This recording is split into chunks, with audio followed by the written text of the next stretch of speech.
അതിലിപ്പോ കമന്റിൽ മെൻഷൻ ചെയ്ത സംഭവമുണ്ട്. അത് കഴിഞ്ഞ വ്യാഴാഴ്ച നടന്ന സംഭവമാണ്. അപ്പൊ ആദ്യം ഇതിലിപ്പോ കമന്റിൽ പറഞ്ഞ ബെല്ലിംഗം സാൻജോയെ റൈപ്പർ റൈപ്പർ എന്ന് വിളിച്ചത് ഇപ്പൊ യൂട്യൂബർ ഇതാക്കും. അതായത് റൈപ്പർ എന്ന് എന്താണ് ആക്ഷേപിച്ചതിനെ കുറിച്ച് എന്താണ് പറയാനുള്ളത്? അത് ഇപ്പൊ ഞാൻ കറക്റ്റ് ആദ്യം കണ്ടപ്പോൾ തന്നെ എനിക്ക് തോന്നി എന്താണ് സാൻജോനെ റാപ്പർ എന്ന് വിളിക്കുന്നത്. കാരണം ആ ഒരു ന്യൂസ് ഞാൻ കേട്ടിട്ടില്ല. പക്ഷെ ഞാൻ കേട്ടൊരു ന്യൂസ് എന്ന് പറഞ്ഞാല് ബെല്ലിംഗം കഴിഞ്ഞ തേഴ്സ്ഡേ മാച്ചിൽ, അതായത് ഹെറ്റാഫെ അതേപോലെ തന്നെ റയൽ മാഡ്രിഡ്, ഈ ഒരു രണ്ട് ടീമുകളുടെ മത്സരത്തിൽ എന്ത് ചെയ്ത് ഈ ബെല്ലിംഗം ഇവരെ ഈ ഗ്രീൻവുഡ് ശരിക്കും പറഞ്ഞാൽ റേപ്പിസ്റ്റ് എന്ന് പറയാൻ പറ്റില്ല. പക്ഷെ എന്താണ് പറയാ, ഒരു എന്താണ് അവരെ ഗേൾ ഫ്രണ്ടിനെ അടിക്കാനൊരു സംഭവം ഉണ്ടായില്ല. അപ്പൊ അതിനെ ബേസ് ചെയ്തിട്ട് കളിക്കിടയിൽ റേപ്പിസ്റ്റ് എന്ന് വിളിക്കലുണ്ടായി.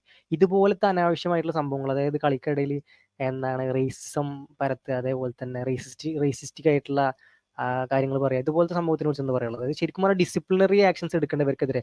ശരിക്കും പറഞ്ഞാൽ ഈ ഹെറ്റാഫെ ടീം പറയണമെന്ന് പറഞ്ഞാൽ റഫറിനോട് അവർ പറയുന്നുണ്ട്, നിങ്ങൾ റഫറി റിപ്പോർട്ട് കൊടുക്കണം, മാച്ച് റിപ്പോർട്ട് കൊടുക്കണം. ആ മാച്ച് റിപ്പോർട്ടിൽ ഈ ഒരു കാര്യം പ്രത്യേകം ഉൾപ്പെടുത്തണം എന്ന് പറഞ്ഞിട്ട് ഹെറ്റാഫെ പറയുന്നുണ്ട്. അതേപോലെ തന്നെ ലലീഗക്ക് ഈ ഒരു കാര്യത്തെ മുൻനിർത്തിയിട്ട് ഒരു എന്താണ് പറയാ, ഒരു റിപ്പോർട്ട് വരെ ഹെറ്റാഫിന്റെ അതോറിറ്റീസ് ഒഫീഷ്യൽസ് സബ്മിറ്റ് ചെയ്യുകയും ചെയ്തിട്ടുണ്ടായിരുന്നു.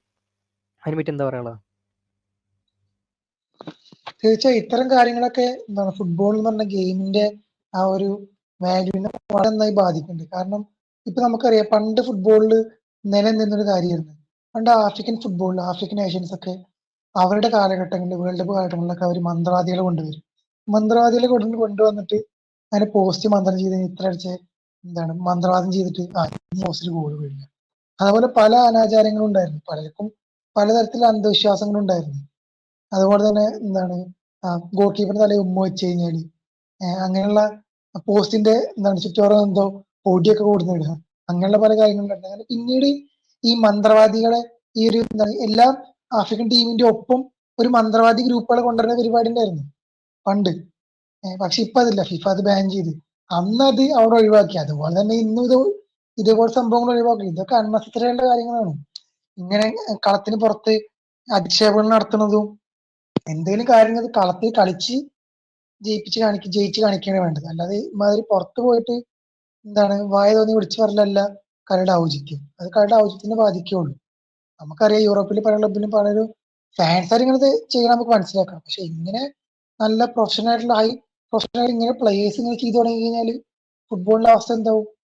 അപ്പൊ ഇങ്ങനെയുള്ള കാര്യങ്ങൾക്കെതിരെ ഫിഫ ഉടൻ തന്നെ ഡിസിപ്ലിനറി ആക്ഷൻസ് എടുക്കണം. അത് തുടർന്ന് പോകണം. ബാക്കിയുള്ള കളിക്കാർക്ക് ഇതൊരു വാണിംഗ് ആയിരിക്കണം. അവർക്ക് പേടി വരണം ഈ ഒരു കാര്യത്തിൽ എന്നാണ് എനിക്ക് പറയാനുള്ളത്. അതെ, അതായത് ഈ ഒരു സംഭവം നടക്കണമെന്ന് പറഞ്ഞാൽ ഒന്നാമത് നമ്മൾ കൺസിഡർ ചെയ്യേണ്ടതെന്ന് പറഞ്ഞാൽ ഈ ഗ്രീൻവുഡും അതേപോലെ തന്നെ ജൂഡ് ബെല്ലിംഗും രണ്ടും ഒരേ ടീമിലെ കളിക്കാരാണ്. അല്ലെങ്കിൽ ഒരേ ഇംഗ്ലീഷ് എന്താണ് നാഷണൽ ഫുട്ബോൾ ടീമിന്റെ ഒരേ ടീമിന്റെ കളിക്കാരാണ്. ഒരേ നാഷണൽ ഫ്ലാഗിനെ പ്രതിനിധീകരിക്കുന്ന ടീമിന്റെ അത് ഒരേ ഫ്ലാഗിനാണ് ഇവർ രണ്ടാം കളിക്കുന്നത്.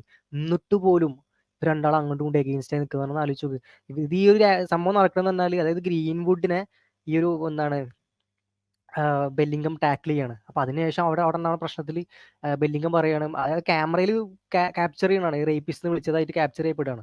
അത്രേ ഉള്ളൂ. അതായത് അല്ലാണ്ട് ഒഫീഷ്യലായിട്ട് പുറത്ത് എന്താണ് വേറെ ആരും നോട്ട് ചെയ്യാൻ സംഭവം ചെയ്തിട്ടുണ്ടല്ല. ജസ്റ്റ് ഒരു ക്യാമറയിൽ നമ്മൾ നോട്ട് ചെയ്യുമ്പോൾ കറക്റ്റ് ആയിട്ട് റേപ്പിസ്റ്റ് വിളിച്ച മാതിരി തോന്നുന്നുണ്ട്. അതുകൊണ്ട് മാത്രമാണ് ഇപ്പോൾ എല്ലാവരും ഈ സംഭവം അങ്ങനെ എടുത്ത് പൊക്കി പിടിച്ച് നടക്കുന്നത്. പക്ഷെ എന്തൊക്കെ പറഞ്ഞാലും അത് ആ ഒരു ആക്ഷൻ അത് വളരെ ഡീപ്പ്. റൊണാൾഡോ പറഞ്ഞ കൃത്യമാണ്. റൊണാൾഡോ പറഞ്ഞ എന്താണ്, ഇപ്പോഴത്തെ യങ്സ്റ്റേഴ്സിന് ഡിസിപ്ലിൻ ഇല്ല, അവർക്ക് പ്രൊഫഷണലിസം ഇല്ല. അവർക്ക് ആ ഒരു എന്താ പറയുക, പണ്ടത്തെ പ്ലേയേഴ്സിൽ ഉണ്ടാകുന്ന സംഭവമില്ല. അപ്പോൾ ഒരു ഒന്നാമത് ജൂഡ് ബെല്ലിംഗ് ഗ്രീൻവുഡിന്റെ അവസ്ഥ നമ്മൾ ആലോചിച്ച് നോക്കണം. അങ്ങനെ ഒരു സംഭവം തെറ്റ് ചെയ്ത് അത് ശരി തന്നെയാണ്. പക്ഷെ അതിനുശേഷം ജൂഡ് ബെല്ലിംഗത്തിന്റെ കരിയർ നമ്മൾ ആലോചിച്ച് നോക്കും. യുണൈറ്റഡിൽ നിന്ന് ഭയങ്കരമായിട്ടുള്ള യുണൈറ്റഡ് ഫാൻസും അതേപോലെ തന്നെ എല്ലാവരും ഓനക്കെതിരെ തിരിഞ്ഞു. അവനക്ക് പിന്നെ ഒരു നിവൃത്തി ഇല്ലാണ്ട് അവൻ അവിടുന്ന് ഇറങ്ങി പോയിട്ട് ഹെറ്റാഫെ എന്ന ടീമിൽ ചേർന്നു. അത് ലോണില് ഹെറ്റാഫെ എന്ന ടീമിൽ ലോണിൽ കയറി അവിടെ ഇതുപോലത്തെ സംഭവങ്ങൾ നേരിടുക പറയുമ്പോൾ ശരിക്കും പറഞ്ഞാൽ ജൂഡ് ബെല്ലിംഗത്തിന് അത്ര നല്ല പ്ലെയർ ആണെന്ന് പറഞ്ഞാലും ജൂഡ് ബെല്ലിംഗത്തിനെതിരെ ആക്ഷൻ എടുക്കേണ്ടി ചെയ്യണം. ഇത് മാത്രമല്ല, ഇതിപ്പോ ഈ റേസിസ്റ്റ് ജോക്സിന്റെ അത്ര തന്നെ റേസിസ്റ്റ് പോലത്തെ എന്താണ് നമ്മളിപ്പോ റേസിസം ഭയങ്കര ഇതാക്കണം എന്നൊക്കെ പറയും. അതേപോലത്തെ കാര്യത്തിന് പോലെ തന്നെ എന്താണ് നമ്മൾ ഇത് കൊടുക്കേണ്ട സംഭവം തന്നെയാണ് ഈ എന്താണ് ഇതുപോലെ പേഴ്സണൽ അറ്റാക്കുകൾ, ഇപ്പോൾ റേപ്പിസ്റ്റ് അതുപോലത്തെ ഭയങ്കര സ്ലേഴ്സ് യൂസ് ചെയ്യണമൊക്കെ നമ്മൾ ശരിക്കും നോക്കുക നമ്മൾ ഒഴിവാക്കേണ്ട കാര്യങ്ങളാണ്.